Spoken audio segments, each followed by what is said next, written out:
Hey there, darling.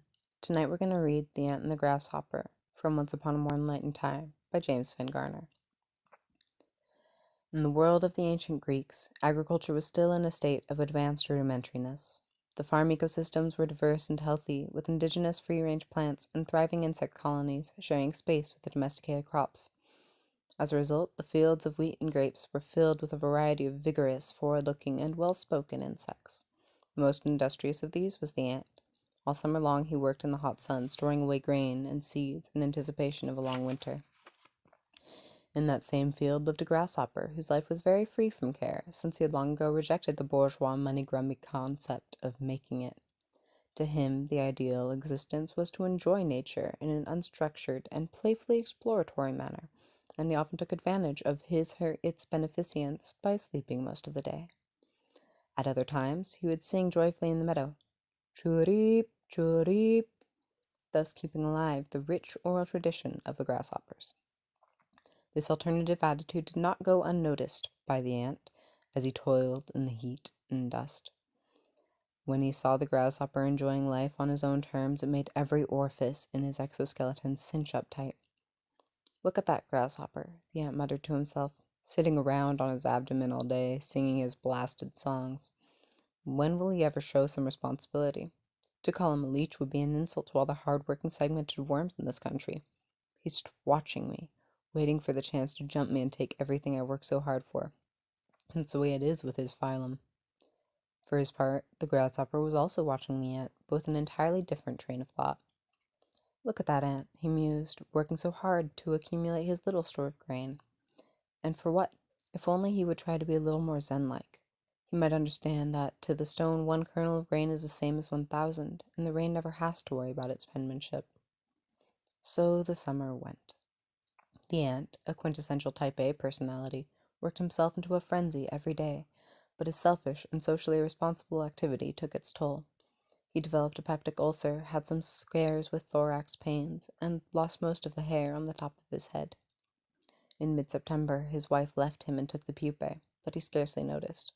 The ant became so obsessed with his store of grain that he went so far as to install an elaborate security system in and around his ant hill, with video cameras and motion sensors to catch any would-be thief.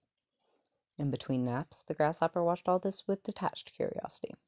He also studied hatha yoga, scoured the area for the perfect cup of cappuccino, taught himself to play the guitar, really only one song, a half-penned quasi-blues number with 3 notes, and generally hung out. He tried to keep his leisure-centric lifestyle attuned to the passing of the seasons.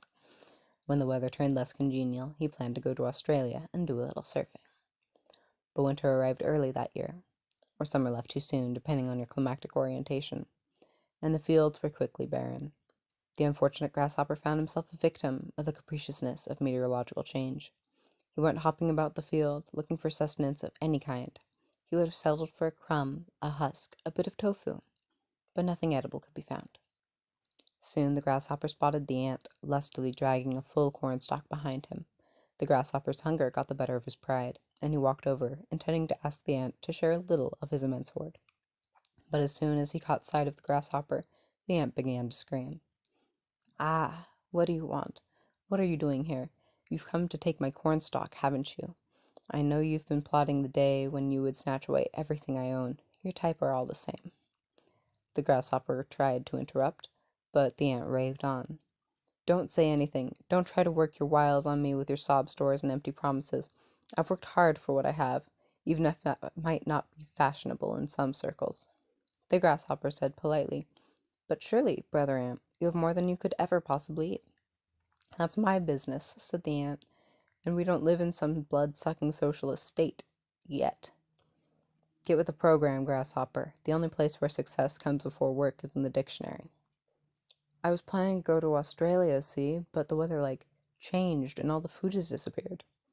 "That's how a free market works, pal. Take a lesson."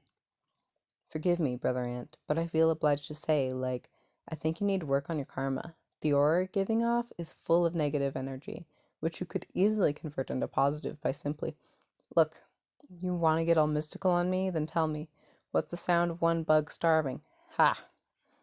The ant and the grasshopper were interrupted in their fruitless debate by the sound of a cough.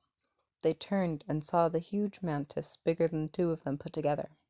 The mantis was at one time a praying mantis, but had been prohibited from such practices by court order. He did, however, retain a deeply spiritual side. The ant and the grasshopper were frightened, not by the mantis's larger than proportional average size, but by the nonsense-free aspect of his appearance. He wore a gray polyester suit and brown loafers with tassels, and in his forelegs he carried a briefcase, a brown paper lunch bag, and a calculator. "Ant?" the mantis asked, even though he knew exactly which one he was looking for. "Ant, I've come for an audit." With these 6 ominous words, the course of our story changes. Omitting the details of the audit, and the contested charges, and the suit and the countersuit, and the ant's attempted flight to the Caymans, suffice it to say that the greedy insect's hoard was appropriated and put to more responsible community uses after he enrolled in the correctional system.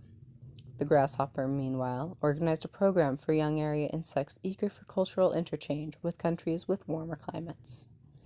Thanks to a government revenue distribution and the ant's estate, the grasshopper has been directing surfing expeditions from that day to this. Good night, darling.